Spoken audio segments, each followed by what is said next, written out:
Hi, everybody. Welcome to Chamber Check-in. Today we have Olivia Saunders of The Virtual Alternative. Hi, Olivia. How are you? Hi, Sai. I'm good. Awesome. Well, thanks for joining us. So today we're going to talk about working from home. Tell me a little bit, what should people's home office setup be? Well, I think that that's a very difficult, there's no one cookie cutter home office. I think it's based on the space that you have available, if you have kids or not. I don't. So I'm lucky that I'm right now in a loft in my house where it's very open, lots of natural light. But I also already worked from home before all of this.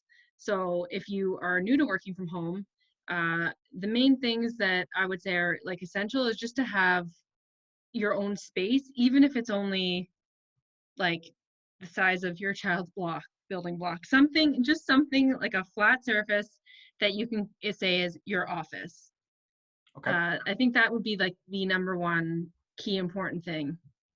And that office should be somewhere like off to the side or like somewhere private or so that you could focus, right? Like, Yeah, well, that can be tricky, especially if you have young kids. So, I've seen some hilarious posts online of people working on an upside down laundry basket in their closet, or a dining room table is great because you've already got a surface.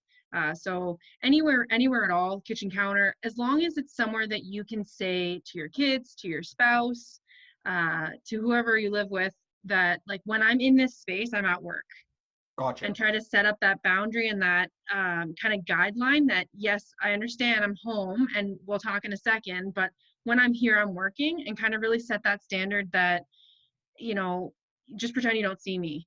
Because even no matter how young your kid is, even maybe not like super young, but when my mom was in school when we were younger, that's what we knew. When mom is at this table, she is studying. She's in class because she Gotcha. was in university. And we kind of got trained to know you can't bug during that time. So it doesn't necessarily need to be off to the side. It just needs to be clearly established that when the computer is out or when the whatever is out and someone's sitting there, that's the office. Gotcha. Okay. So establishing boundaries, Yes. work boundaries, extremely important.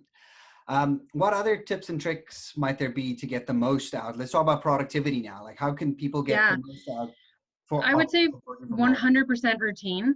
I've seen this has been probably saturating the internet right now, and you see it like every day. Someone's posting about keeping a daily routine, or I worked in pajamas today, or I finally got dressed today, or I showered today. Well, that's one thing that I have never changed, and one thing that I started very, very early on working for myself is get up, get shower, get dressed, get my coffee, start the day, get to my desk by 8:30. Like I set a start time. Doesn't matter what you want to pick, but just picking that start time so that you're used to it. You're not just like, oh, I can do that later, or oh, my computer's right there, I'll get to it. Just like, this is the start time. This is go. Gotcha. And So, oh, sorry. oh no, sorry, I was. So, so a routine. Okay. So after you've established workspace, and everyone knows Yes. that, next up, routine.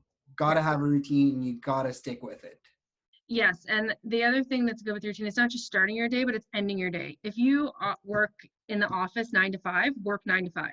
Just because you're at home and your computer's close and it's easy to think, oh, I can work a little longer. But why? You don't need to. Your commute is shorter, yeah, so you have extra time in the day, but spend that time with your family, spend that time making dinner.